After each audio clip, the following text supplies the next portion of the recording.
दोस्तों, आज की ये वीडियो उस सुल्तान के बारे में होने वाली है जिसने एक अजीम सल्तनत को कायम किया और मुसलमानों को जुल्म से बचाया। हम बात करने वाले हैं सल्तनत उस्मानिया के बारे में, जिसका नींव उस्मान गाजी ने रखा। इस सल्तनत ने मुसलमानों को 600 सालों तक हर जुल्म से बचाया और इज़्ज़त व वक़ार दी।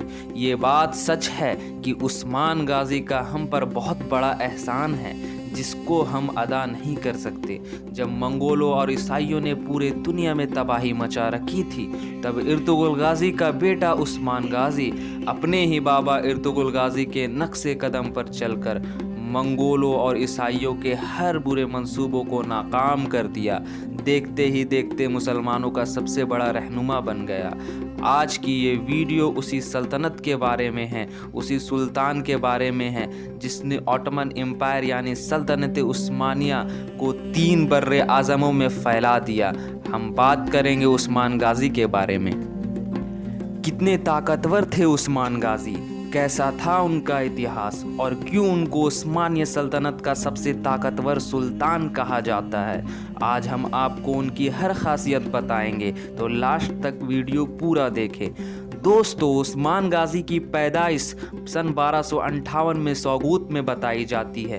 वैसे तो उस्मान गाजी इर्तुगरुल गाजी के तीसरे नंबर के बेटे थे, लेकिन उनकी बहादुरी ने उन्हें सबसे आगे रखा। कहा तो ये भी जाता है कि उस्मान गाजी अपने वालिद इर्तुगरुल गाजी पर हर हुनर और काबिलियत में हाथ रखे हुए थे।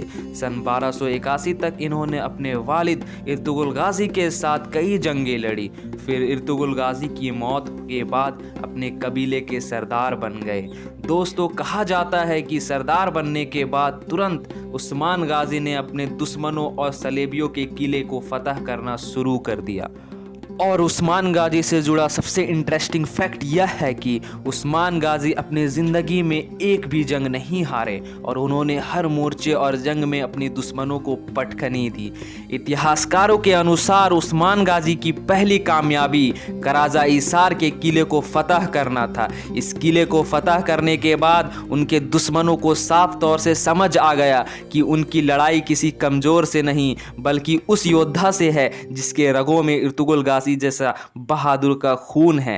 कहते हैं इस फतह से सल्जूकी सल्तनत बहुत खुश हुए। उन्होंने कराजा ईसार और वहां के आसपास की सारी जमीन उस्मान को दे दी। इसके बाद उस्मान गाजी को उस इलाके में अपना सिक्का जारी करने का इजाजत भी दे दिया गया।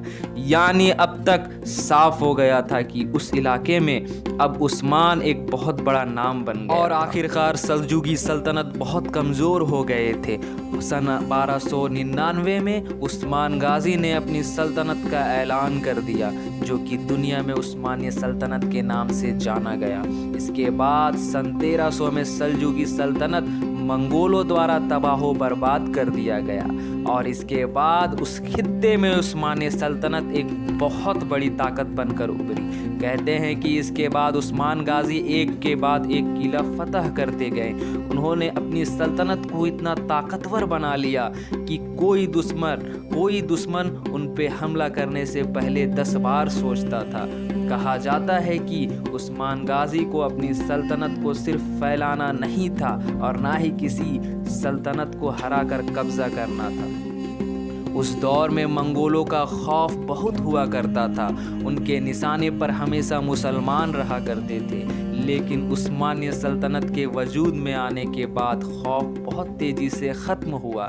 जानकार कहते हैं कि उस्मान गाजी का मकसद यह था कि मुसलमान को इतना मजबूत बना दिया जाए कि हर जुल्म और ज़्यादती से लड़ सके और मुसलमानों पर किसी की हिम्मत ना हो कि वह जुल्म कर सके। कहते हैं उस्मान गाजी पूरी ज़िंदगी दुश्मनों से मुसलमानों को बचाया और एक ऐसा नाम बन गए और एक ऐसी सल्तनत बन गई जिसे मंगोल और ईसाई आँख उठाकर भी नहीं देख सकते थे। और इनके दौर में सभी ने खुशहाली ज़िंदगी बिताई, कहीं भी जुल्म और ज़्यादती नहीं किया गया। और आखिरकार सन 1323 में एक बहादुर योद्धा उस्मान गाजी हमेशा के लिए रुखसत हो गया और अपने पीछे एक ऐसी सल्तनत छोड़ गया जिसने 3 बर्रे आज़मों पर यानी 3 बड़े कॉन्टिनेंट पे 600 सालों तक राज किया।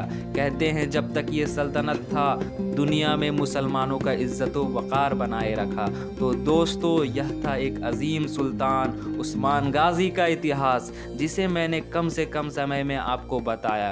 अगर आप इस तरह के मुस्लिम सुल्तान का इतिहास जानना चाहते हैं जिन्होंने मुसलमानों को इज्जत व वक़ार बख्शी तो चैनल को सब्सक्राइब करना ना भूलें।